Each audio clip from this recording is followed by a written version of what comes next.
Watch us install this Bare-Co PTO Shield in under 10 minutes. To get started, you will need a flathead screwdriver, a hacksaw, a tape measure, and some grease. You can replace the shield while the driveline is attached or by separating it from the implement. The first step in replacing your PTO shield is to remove the old, damaged shield and its bearings from your driveline. Do this for both halves. Starting with the first half, you will need to find the correct bearing from the assortment provided. The right bearing will fully close around the bearing groove, but will not be so big that it slides off. Finding the right bearing from the assortment can be tricky and time-consuming. Once you've found the correct piece, grease the bearing groove and install the bearing.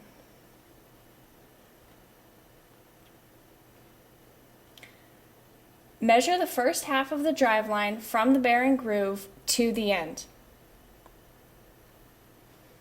You will then measure the first half of the shield, starting at the red levers, and use a hacksaw to cut it 3 inches shorter than the driveline.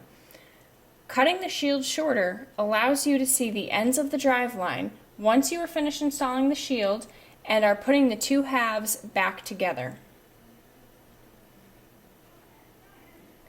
The next step is to install the shield onto the driveline. Open the levers of the shield. This might be a little bit tricky the first few times. You can use a flathead screwdriver to make it easier. Slide the driveline into the shield and lock the levers in place around the bearing. To lock the levers, apply forward pressure to the midpoint. Once you have installed the first half of the shield, you will repeat these steps for the second half of the driveline. Again, start by finding the correct bearing from the assortment.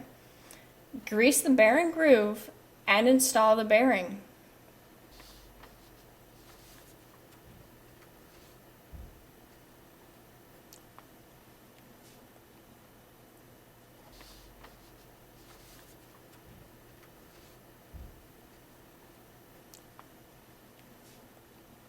Measure the driveline and the shield, and again, cut the shield 3 inches shorter than the driveline.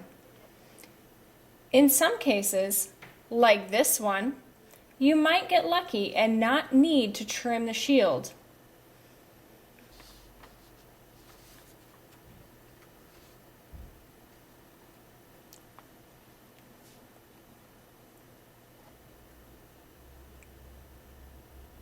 You should now install the second half of the shield onto the driveline.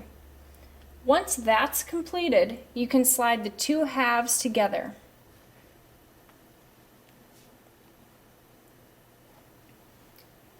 If you've removed the driveline from your equipment, it is now time to reattach it.